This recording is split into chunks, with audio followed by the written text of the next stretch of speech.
South Florida support. There are people who are still without lights, without water.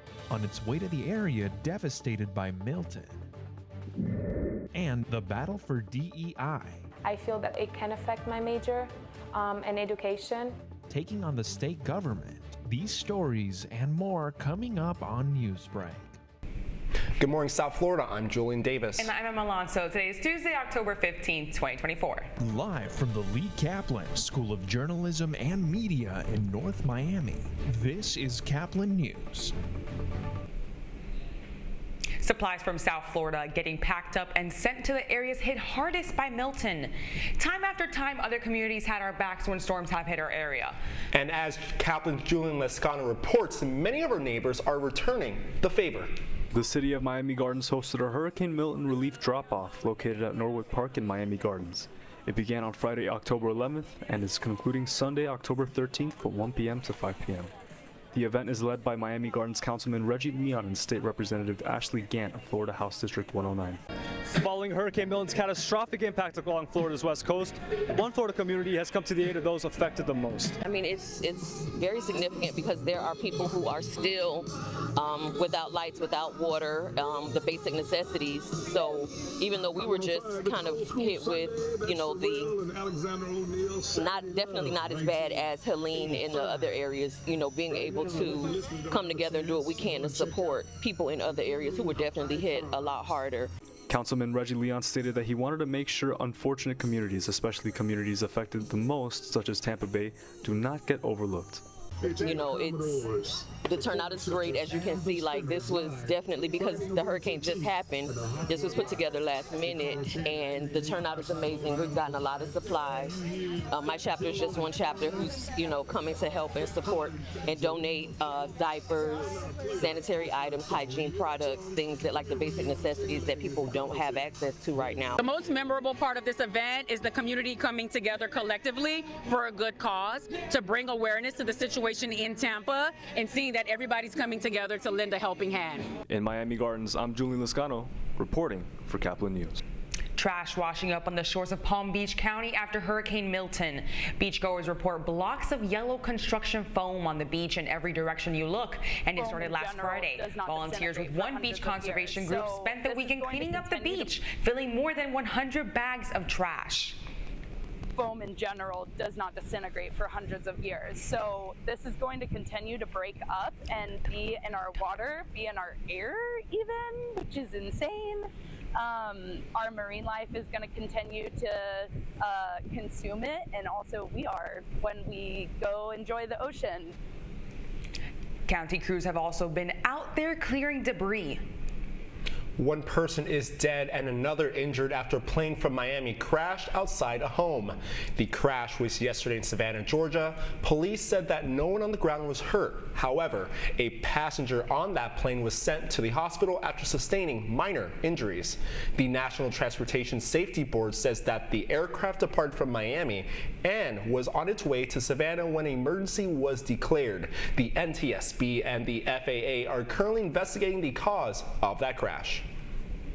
Diverse communities in Florida try to move forward without the support of state-sponsored DEI initiatives. Caplin News reporter Simon Pumai has more on the story.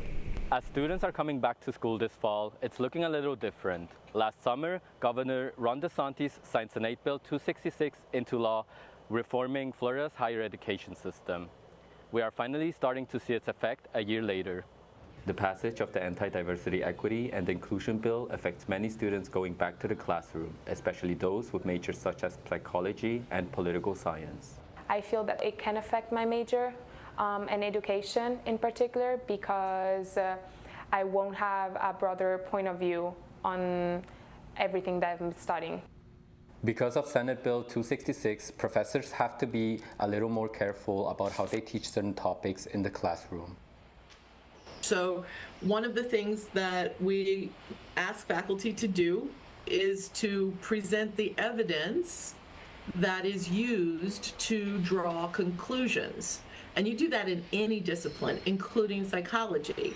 I need to be able to look at evidence, understand where people's perspectives are coming from, i.e. the disciplinary knowledge, and draw conclusions and then argue about it. This kind of legislation is not new. These kinds of laws are being passed around the country with other states like Texas and Tennessee enacting similar bills. The lasting impact of this bill has affected many students and professors this semester.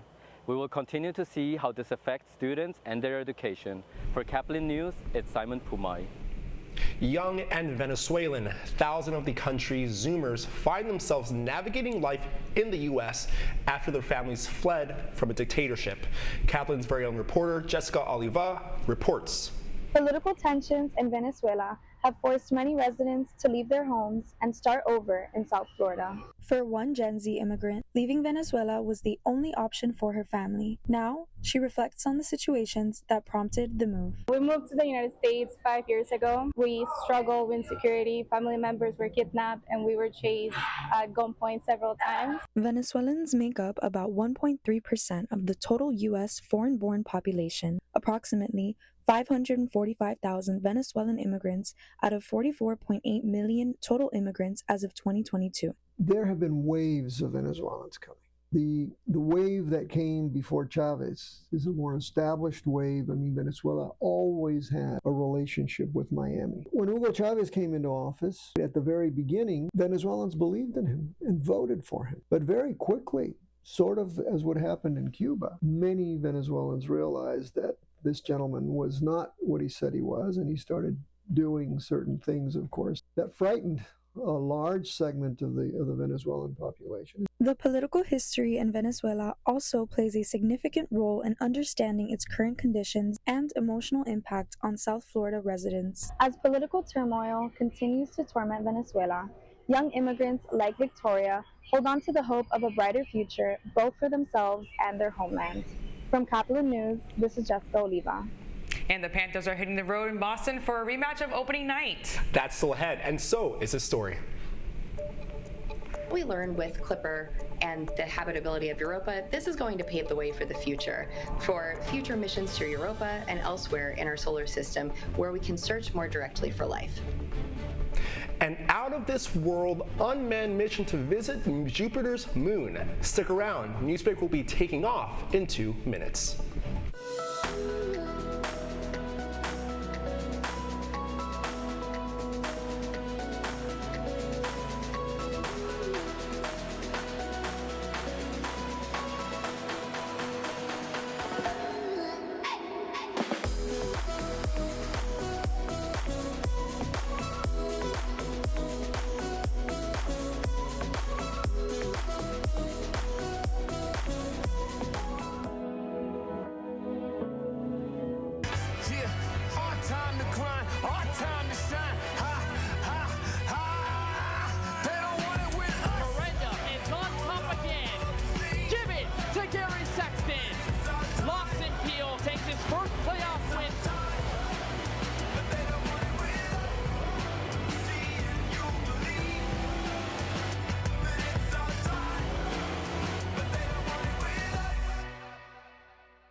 Radcliffe Art and Design Incubator is the velocity accompanying the fellow's rudder, as in a boat.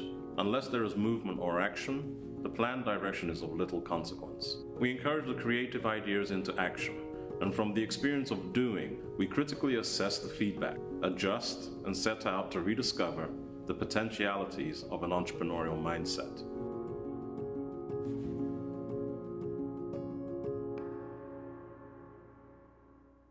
Stand is precise, no margin for error. Dare to forget that. Dare to have fun with it. Get weird with it. Dare to send those old STEM theories flying past the neighbor's house into outer space. Dare to program something internet-breaking, record-breaking. Dare to blow their minds. Dare to learn the difference between sedimentary and metamorphic rock. Go find those rocks. Dare to keep daring. Dare to STEM. Check out She Can STEM to get started.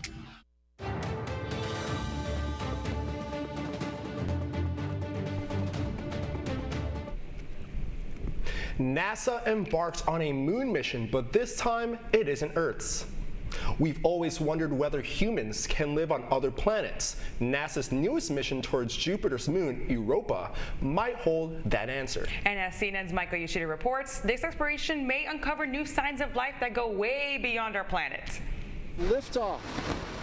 NASA's Europa Clipper spacecraft is heading towards its namesake, Jupiter's moon Europa. Launched aboard a SpaceX Falcon Heavy rocket from NASA's Kennedy Space Center in Florida, the spacecraft is NASA's first to be dedicated to studying an ice-covered ocean world in our solar system. Given everything that we've really learned about necessary conditions for life, Clipper is going to tell us if Europa has all of these ingredients for life. Clipper will look at the ocean beneath Europa's thick ice shell. The moon's ocean is estimated to have 2 times as much liquid water as the Earth's oceans. We have 10 science investigations that are designed to examine Europa, this incredible icy ocean moon, from every different perspective and to give us great insights into whether this could be a habitable world. The mission has several big challenges. One, just getting to Jupiter, with the spacecraft traveling some 1.8 billion miles. Once there, the planet's complex gravity fields and powerful radiation have to be dealt with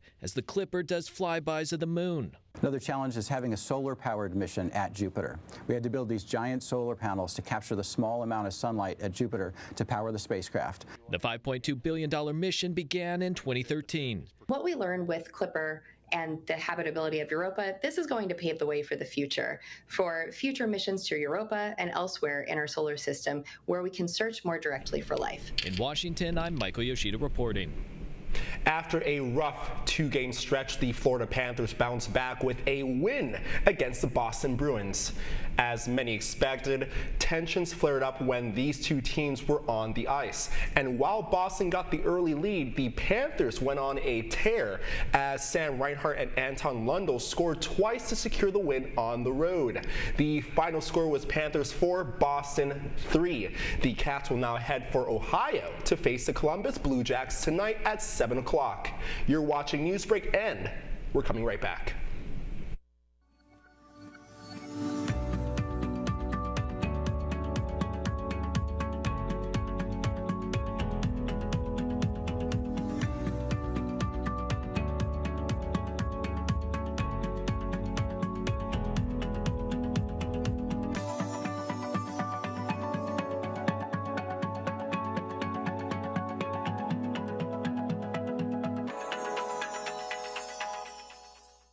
See us dream.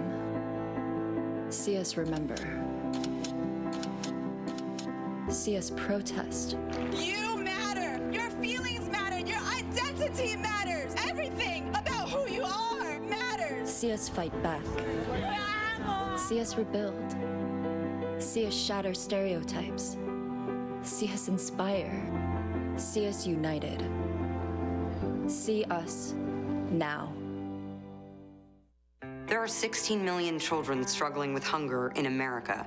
That's 1 in 5 daughters, sons, neighbors, and classmates who don't know where their next meal is coming from. Yet billions of pounds of good food go to waste every year.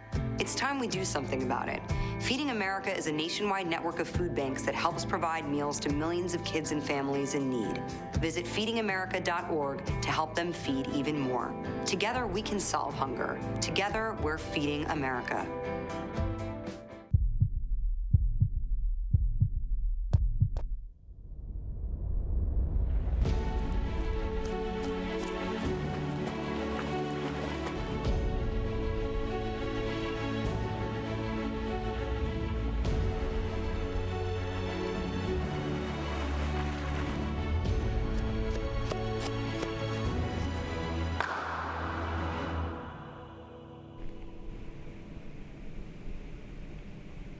That's all the time we have for Newsbreak. I'm Julian Davis. And I'm Emma Alonso. Get more news anytime at caplinnews.fiu.edu.